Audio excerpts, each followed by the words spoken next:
Yo, what's up guys? Meron pong balita ngayon, mga sangkay, merong pasabog, no?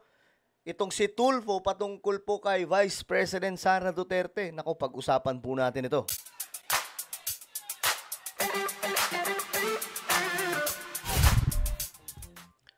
So, andito na naman po tayo sa panibagong kwentuhan patungkol po sa mga issues na nagaganap o mayroon ang ating bansa. At syempre, isa sa matunog na lagi natin pinag-uusapan, itong mga nagaganap sa politika, no?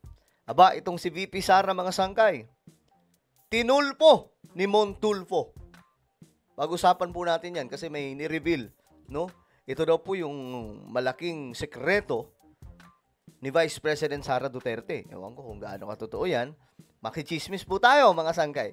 Anyway, bago tayo magtuloy-tuloy, sa mga hindi pa po dyan nakakapag-subscribe, guys, tayo po ay road to 2 million subscribers na. Padami po tayo ng padami.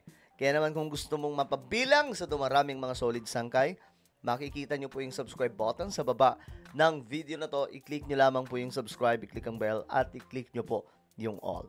Sa mga nanonood naman po sa Facebook, guys, hello, what's up? I-follow nyo po yung ating Facebook page. Okay. Eto na nga, guys, ang balita.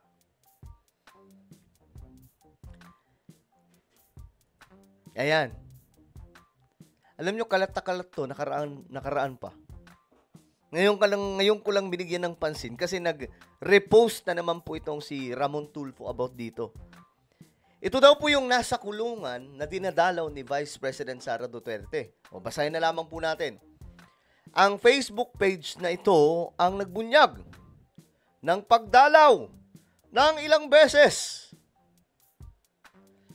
sa 10 oras ng gabi. Grabe, no? Ni VP Sara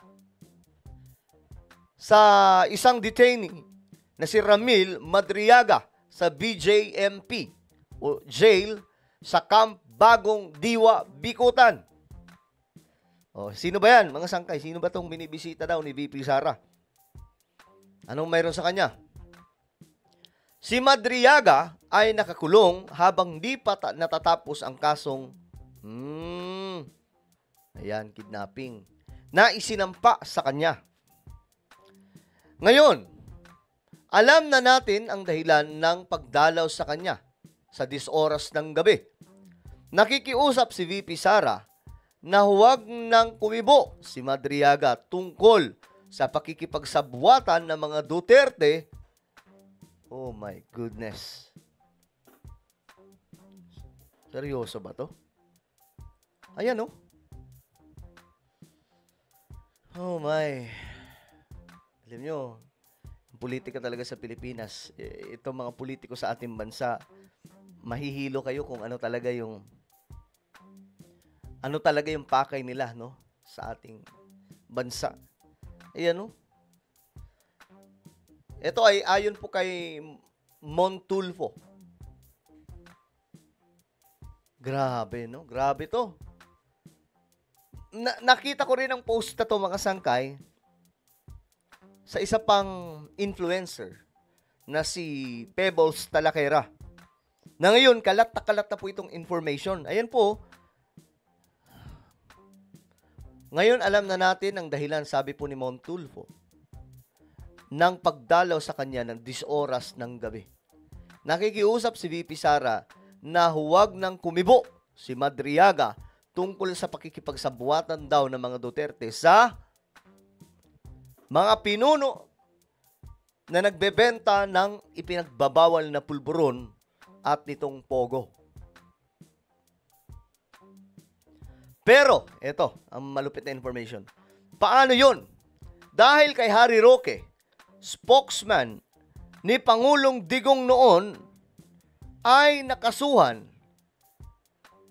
si Madriaga ng kidnapping.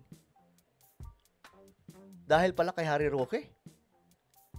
Sabi ng aking Tweety Bird, tinulungan ni Roque ang mga big time pogo operators na magsampa ng kaso laban daw po kay Madriaga. Ah, okay. So, anong purpose nun? Inukupahan ng POGO operators ang isang hawak na lupain sa Bataan upang gawing POGO City. Okay? Umalma ang mga farmers na nagmamay-ari ng malawak na lupain sa tulong ni Madriaga. Okay. So, ito na mga sangkay. Medyo lumilinaw, no? Lumilinaw ang ating information. Inukupahan ng POGO operators ang isang malawak na lupain sa Bataan upang gawing POGO City. Umalma ang mga farmers na nagmamay-ari ng malawak na lupain sa tulong daw ni Madriaga. Ngayon, ito ang nangyari. Binalikan ng mga POGO operators si Madriaga. Ayon sa aking Tweety Bird, ayon kay Ramon Tulfo, at sinampahan siya ng kaso sa tulong ni Roque na nagsilbing abogado ng mga POGO. Grabe no, lalim na ito mga sangkay. So sa madaling sabi, itong taong to pala ang tumulong sa mga magsasaka sa isang lugar, mga sangkay, na sinasabing pinagtayuan ng mga POGO operators ng isang POGO City. Doon po sa Bataan. Tinulungan ni Madriaga ang mga magsasaka. Kaya nga lang mga sangkay, ang nangyari, bad news.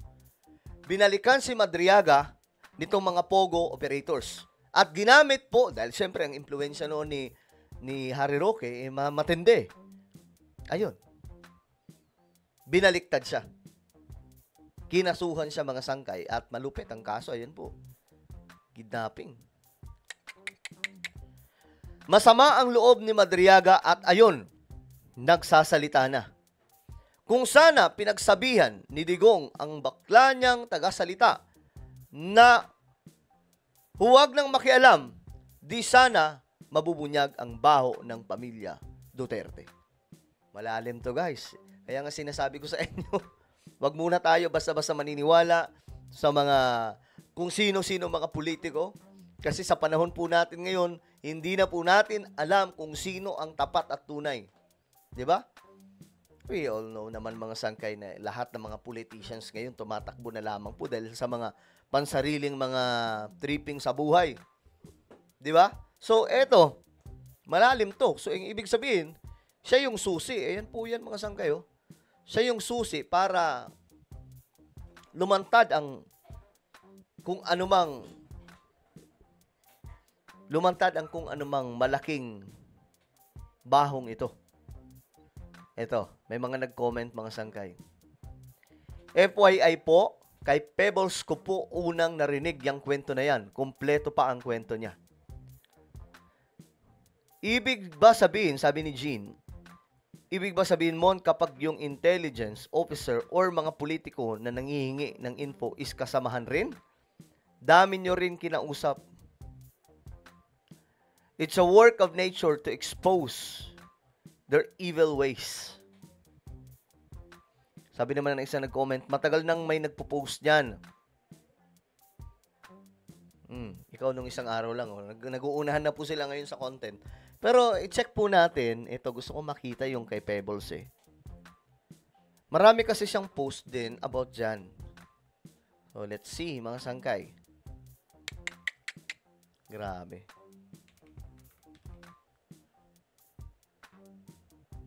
Pebbles Talakera.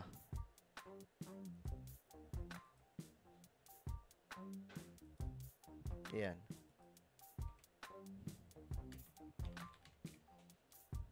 Pebbles Talakera. Ayun.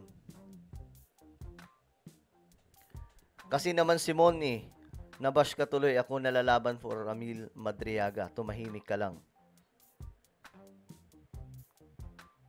Okay. Ito nga, ang dami niyang post about dyan. Ako. Ramil Madriaga's affidavit is very legal. May legal na notaryo. Yung kay Gutesa Anyare. No comparison, please. Hindi kami fake news. Galingan nyo. Pagdibang kay Ramil Madriaga. Ngayon, mga sangkay, maganda to kasi naglalabasan na po kung ano ang talagang totoo tungkol po dito. Diyos mio, Marimar. Ayan po, dami niyang post about dyan. Siguro sa susunod nating topic, tingnan po natin to kasi medyo malalim no? My goodness. Ito yun, tingnan po natin. Isang nagpakilalang bagman, ikinanta na suportado ng Pogo at drug lords si VP Sara. So, ayan po mga sangkay. Siguro sa susunod nating topic, pag-usapan po natin ito dahil medyo malalim nga po mga sangkay, no? Matindi tong pasabog na ito. At malaki ang involvement nitong si Madriaga. At mukhang siya po ang susi para malantad ng lahat. Alright? Ano po ang inyong opinion? Comment down below. Mayroon po tayong YouTube channel. Sangkay Revelation. Hanapin nyo po ito sa YouTube ngayon din. Kapag nakita nyo na, i-click nyo po yung subscribe, i-click ang bell, at i-click nyo po yung all. Ako na po ay magpapaalam. Mag-iingat pong lahat. God bless everyone.